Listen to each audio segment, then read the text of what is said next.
What's up, guys? This is Angela Sherrain. You're tuned into the Amore Luxe experience on AmoreLuxe.com. This is my first ever Confidence Is profile series. I'm so excited. I got my girl Andrea Leilani with me. We go back from Berkeley College days. I'm so excited. This confidence profile series is very important to me because it's about highlighting confidence in the face of struggle, adversity, drama, all of that. And Andrea has a very special story and I can't wait for you guys to hear it. So yeah, what's up, girl? How are you? I'm good. So my first thing is, like, you know, when we met at Berkeley, I didn't really... Many moons ago, I didn't really know about your journey and your struggles that you've gone through, but I noticed like a lot of changes within you. So I'd like you to tell the people a little bit about all of that, you know. I feel like when I went to Berkeley, it hadn't even started yet. I feel like I was just starting to like really understand what I wanted, okay, and where I wanted to go in life.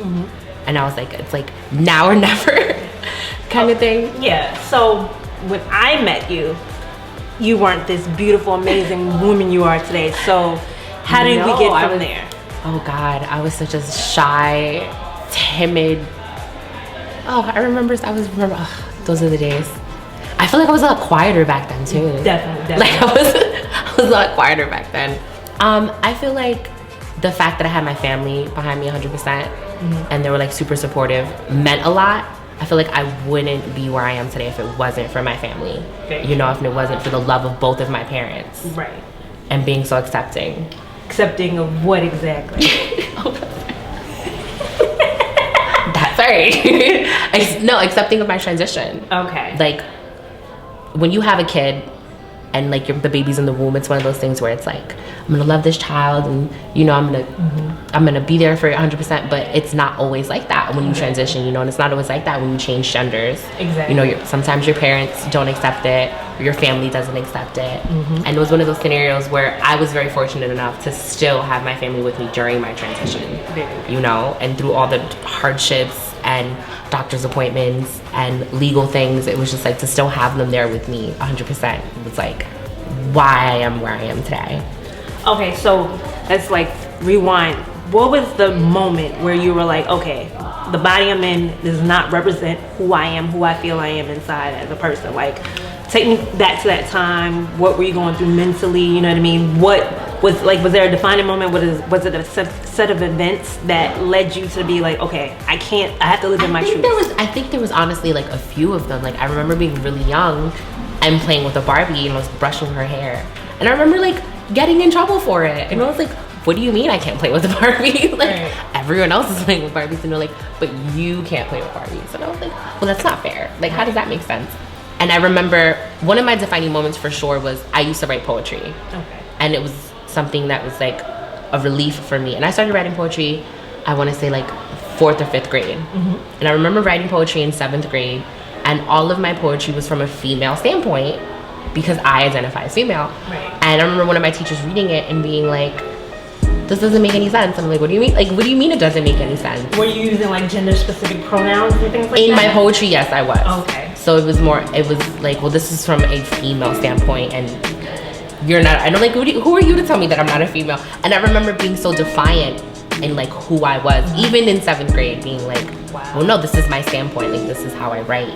And like, that's like puberty too. So it's just like, that must have been super hard because your body's changing, but it's not the way you want to change. You're not evolving physically the way you want to. So how did you deal with all that mentally? It mentally puts a damper on you, and I think that's why I threw myself into dancing, and I threw myself into cheerleading, and I threw myself into theater, to not have to focus on that. Because when you're a dancer, you're just a dancer. Yeah. You know, they're in the dance world.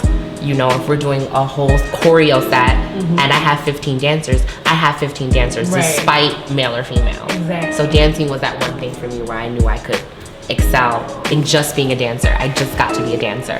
And I mean, I remember you doing the shows at Berkeley. You were just so like confident, and I would see you with your makeup and the hair. It was just fabulous. And like I said, I didn't realize that this was as big as far as how you saw yourself, but I saw you shine. Like you said, you were super shy, but when you would get on stage, I was like a different person. You know, so I'm just like, there's something in that fire came out of you. So like, it all makes sense now once I like look back at it. I'm like, okay, this is so... you see little tidbits like the breadcrumbs. Yeah, so like, so, you know, I feel like your debut for me was on Instagram. I'm like, oh, okay, this is so cool. But I always wonder, like, dealing with that, and you went through puberty.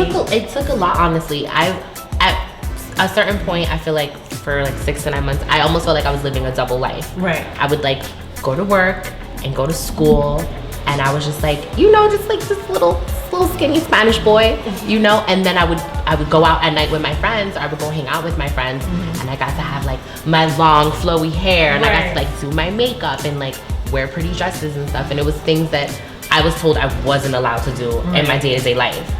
And it was conflicting because it's like I'm literally two separate people and I'm living two separate lives at the same time. And that's where it got super exhausting. Wow. And that was the moment when I was like, I can't do this forever. Right. Like I can't live a double life forever. And how old were you when that change happened? It was right after Berkeley. Well, okay, yeah. Because I was hanging out with our friends, because we have mutual friends in school. Yeah. I was hanging out with my friends as myself, and then I would have to go to, because I was working at the school, I would have to go to work and go to school, not how I felt. So it's kind of like I had to present and be able-bodied as a male. And in my free time, I got to be myself. Right. Oh, that sucks. And were you hiding like your true self from your like family and stuff as well? I think my mom started to question it when I started not dressing up just for performances. Oh, okay. And then I started like going out like that, and she was always like, well, where are you going? Like, who are you going with? Like, what time are you coming home? Like, don't talk to strangers. And I'm like, Mom, I'm not a child. And she's like, it's a dangerous world out there, Andrea. It's dangerous. And I'm like, I just want to go out and have fun with my friends. And I wanted to go out and have fun with my friends as myself. Exactly. Did she realize how serious it was, or did she just think you were like having fun, like dressing up, drag maybe? A lot of people don't know this, but I started transitioning behind my mom's back. Oh, wow. And it was one of those things where like I was transitioning and like it's literally puberty all over again. So it's like the self-doubt, you know, and like the I'm not good enough. And you know, like, is this something that I can do? And you really start to second guess yourself like every single day that you wake up. So I remember starting the hormones, and I remember like taking them quietly, you know, and like taking them before work and like taking them before bed. And then she noticed like small little changes in me, like my demeanor and like my weight, you know, and like how I presented myself. And she was like, what's going on? She's like, you're angrier than usual. Yeah, but say it changes your mood and stuff, right? It's definitely, your whole chemical balance is different. Wow. So she's like, something's up, like what's going on? So I came and I brought her my hormones, and I was like, well, this is what's going on.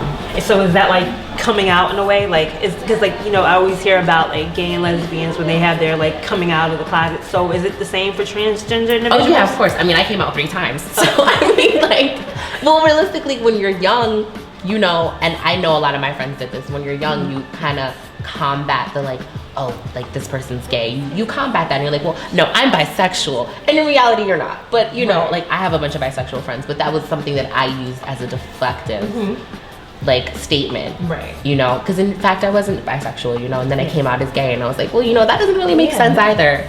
You know, so when I came out my last and final time to my mom, I remember like laying on her lap, you know, and I was like crying and I was like, oh, do you still love me? And she was just like, you're my child, I'm always gonna love you no matter what. And I know that was the defining moment that like I come from a strong line of women, you know, and I come from a strong line of Latin women. You know, that fiery, like, I am me, hear me roar. And she instilled in me in the beginning of my transition, like, if you're gonna do this, then you need to do this 100%. And you need to be strong in doing this. Like, don't let anyone take anything away from you while you do this. Definitely. Like, when you said coming out 3 times, I found that interesting. You said first as bisexual, then as gay, and then as transgender. It's like, that has to be hard, because it's like, I feel like up until recently, people always want to put you in a box, and like, I feel like things are more fluid now, but back then it's like, okay, well, this has to make sense. You're either this or this. Yeah, you know, so it's just like, for you not really, like, not feeling right in any of those labels, like, I want to know, like, how did you come to kind of like realize, okay, well, whether or not you're transgender, but there's so much more, how did you come to realize, like, me being Andrea is just like it, so whether you take it, you leave it, that's what it is. You can say, you know, I'm this, I'm that, but this is, like you said, that fire, that passion. I feel like it was literally living the double life and realizing, like, I wasn't happy from 9 to 5, you know, and I wasn't happy having to go to work in straight-legged jeans, you know, because even back then I was a little flamboyant. So it's one of those things where I was like, well, no, I want to wear this dress, you know, and I want to wear this blouse, you know, and I want to wear my long hair, and it was something I couldn't do because it wasn't accepted, you know, and it wasn't right in the workplace. You know, I remember, I'll never forget, I was working at Berkeley, and you were also attending, and I wore leggings to work with an oversized blouse and a cardigan, and they were like, you can't wear leggings to work. And I was like, she's wearing leggings to work. Wow. And it was one of those things where like the gender norms and you know, the workplace appropriate clothing came into question, and it was like, well, if she can wear them, how come I can't wear them? And it was one of those scenarios where they were like, they couldn't say it was because of a certain thing, because then that turns into, you know, backlash, and that turns into discrimination. So it was just one of those things where I was like, well, I need to do this for me and just do it for myself. I was ready at one point to lose my family that I was so unhappy. You know, because I think I didn't transition sooner because I was afraid of losing my family. I come from a very big family, you know, very family oriented. We spend all of the holidays together, you know, me and my mom, we get our nails done together, we get our hair done together. I go over, I spend time with her. So it's one of those things where I was like, am I really ready to lose it all? Just to be happy? And speaking of losing, did you lose anybody in this process? Were there family members, friends that just weren't accepting of it? If I lost any friends, they weren't friends to begin with, is how I feel. But I'm very blessed and very fortunate enough to still have my family. Mom and dad, you know, my step parents, my brothers, my sisters. You know, I don't talk to one of my sisters, but that's for unrelated reasons. So, you know, I was very fortunate enough to still have my support group, you know, my family, like the people that raised me, you know, and like nurtured me and taught me my values, you know, and you know where I come from as a person. So I feel like I'm still very lucky to have that. And I unfortunately know a lot of girls that aren't as lucky, you know, and I feel like that's why I'm such a bundle of love. Because I've experienced so much love in life, and now I want to give that back. Very true. Very true. Thing about you that I love is like your energy is like contagious and stuff, but like even you still are the same person, you know what I mean? Like people think, okay, well now you identify as a woman, oh everything changes. It's like maybe the physical, but like the personality, the passion, it's still there. And I think it's funny when people turn around and they're like, oh well now you identify as a woman, and it's like, no, now I'm identifying as myself. Where I've always been. Just not being able to show that publicly, which I love now, and that's why I do the public speaking, which is my way of giving back to the community, and which is my way of educating, because I feel like a lot of the things that people say and a lot of how people feel towards transgender people is because it's coming from a place of not knowing. So when you don't know, you're scared or you're afraid, or you attempt to belittle. So I feel like me doing my talks and me doing my public speaking is a way to educate.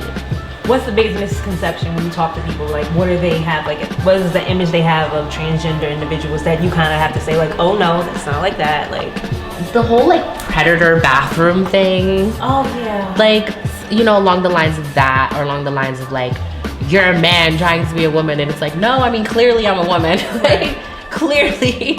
You know, it's one of those things, like, I've never had a problem going into a bathroom ever. Like, I've never had an issue going to use the bathroom. But it's those things where small-minded people take the smallest issue and they're like blowing it out of proportion. Like, I heard someone say, and I thought it was actually comical, someone was like, but every bathroom in a household is unisex. So it was one of those scenarios where it's like, just let people use the bathroom. Like when things are so restricted, like you see male, female, and it's like, oh, well, you shouldn't be this. It's just like, if I didn't know from a campaign, if I didn't know who you were, obviously I wouldn't know your story. So it's just like, just because now I have this preconceived notion of you because of what you told me, one thing, it's like, it's limiting my growth and my potential. And I feel like not even just for like just individuals in general, but I feel like in the transgender community, it's like I said, everybody's trying to put you in a box so they can understand. And I love the fact that you're like so open and talking to individuals about it. The thing about it is not everyone fits in a box. You know, like I happen to be trans and I happen to identify as a woman, but we do have individuals out there that are non-binary, you know, and gender fluid and gender queer that do not conform, you know, and it kind of comes down to like, let people live their lives. You know, let people live their lives, do their things, let people do things that make them happy. you know? With the way times are today with Trump and all that, like, do you see that going in a positive direction? Do you think we're like being set back? It's unfortunately, it looks like we're taking a step back. They're trying to pass a bill in Florida as we speak that's gonna strip the LGBTQ community of a lot of their rights. Workplace harassment, hiring, firing just because of your sexual orientation or how you present yourself. And it's scary, like it's things like that take us back hundreds of years. Right.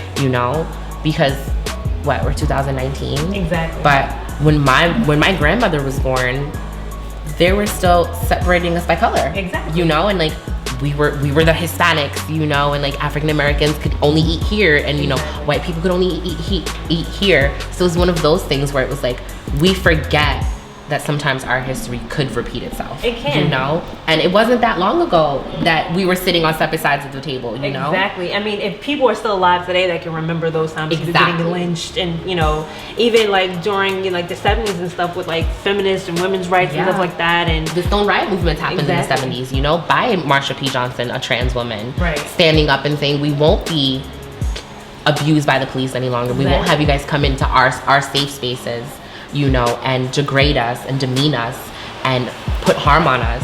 And that was just in the 70s. Exactly. And my mom was born in 73. My mom's a little older, so yeah, she definitely remembers all that. So it's one of those things where we have to be careful where history could repeat itself, and you have to combat that, that hate and that bigotry with love, and really just educating people. Because I've had people come to me personally, like, I would have never befriended a trans person. I would have never thought to be friends with a trans person, and you changed my mind. Yeah. And it's like, no, you finally just saw someone for who they are, which is a person. Exactly, instead of a label. Instead of a label or like just slapping all these words on them. Exactly. You saw me for who I am.